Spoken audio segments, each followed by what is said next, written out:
from 20th in the Premier League to 4th in the Premier League in just 1 year. It's a very late Tottenham match review.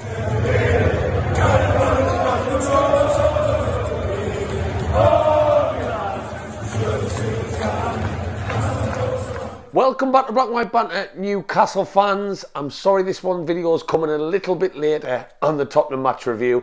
It's just I've been to Poland for the weekend and of course we won because I wasn't there. It's the first away game of the season that I've missed because of my weekend gallivanting around Europe. So I don't know why I backed the draw. I fancied a draw going in. I should have knew it was going to be a win because I wasn't there to enjoy it. Gutted. But hey, we can't go to them all. If you are new to Black and White Banter Newcastle fans, make sure you drop down. Just give us one of these. Just a little one of these goes a long way to get us up that search bar. And if you haven't already hit that subscribe button, you want to wait and see whether you like my opinion, do so. It means a lot. And if you haven't, again, Black and White Banter, all one word, on every single social media channel where content is posted every single day. Pretty much without fail. So get us across all social media. So I'm still trying to process what I was able to watch when I was over in Poland. I've just got back today. I did get to watch the game on the TVs. I even managed to get Sky Sports commentary. And I'm still processing the fact that Newcastle United are in the Champions League places. And I started the video by talking about the change in league position in 365 days. Just look at this league table. Last year, 2021. And now look at this league table. In 1 year, what Eddie Howe has done for this football club has been nothing short of remarkable. And I don't know about any Newcastle fan who might be watching this video, but I just feel a sense of excitement that something is bubbling that I've never watched or experienced as a Newcastle fan in my lifetime. I'm 30 years old, so I did get to see the Bobby Robson era. That was sort of as I was just turning as a teenager. So I did see some wonderful times under Sir Bobby. But I feel like this has much more longevity to it with the new owners and this new project.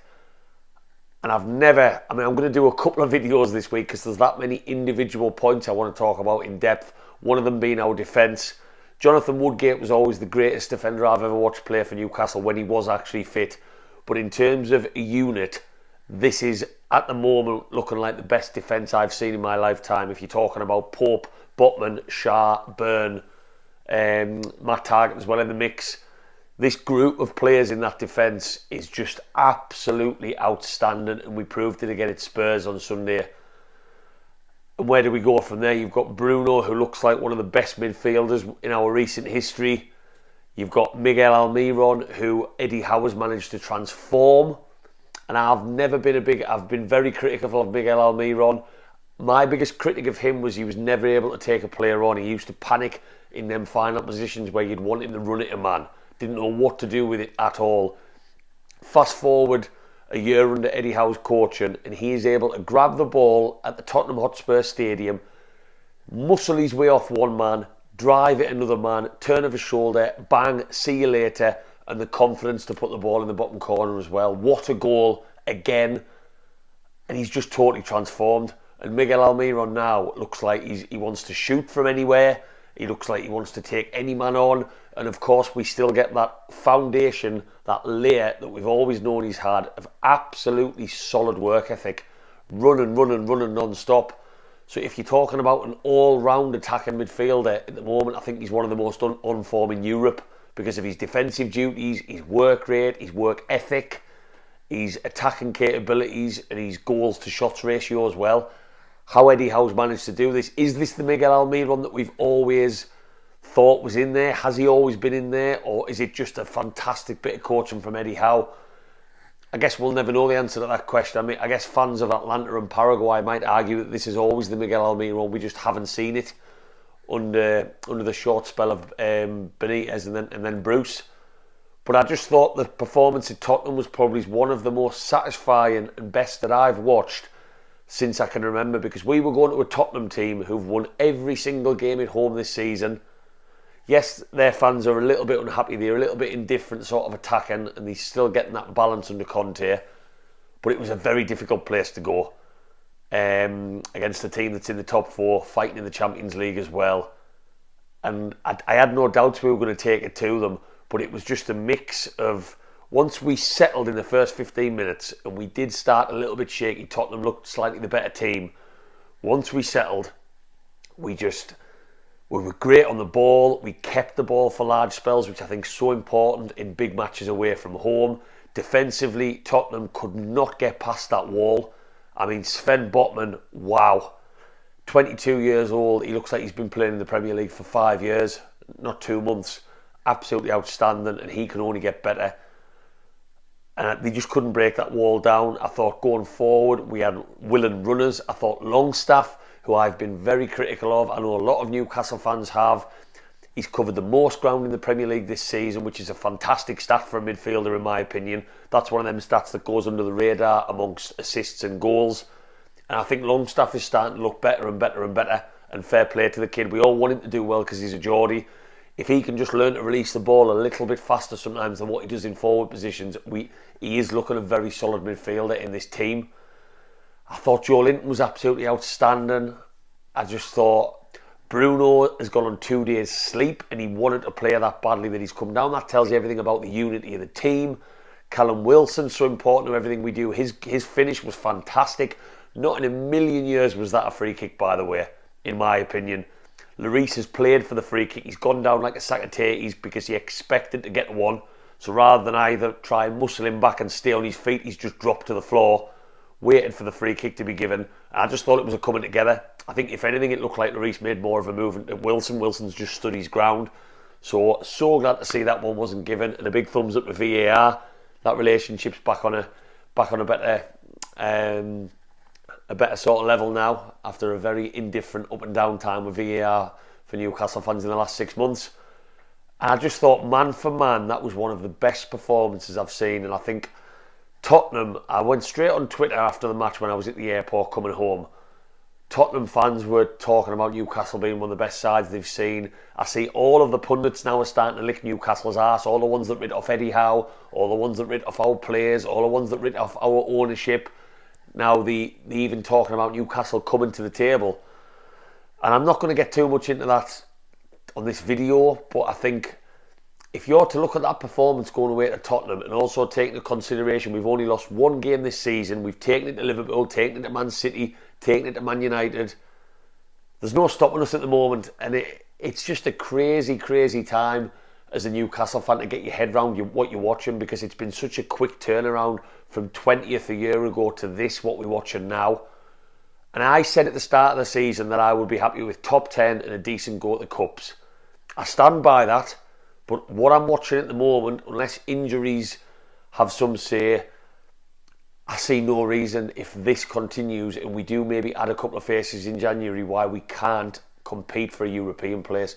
Because all the teams you would fancy for maybe the 5th, the 6th, the 7th position don't look very good this season. You would have maybe backed Leicester to be up there last year if they'd invested. They look shite.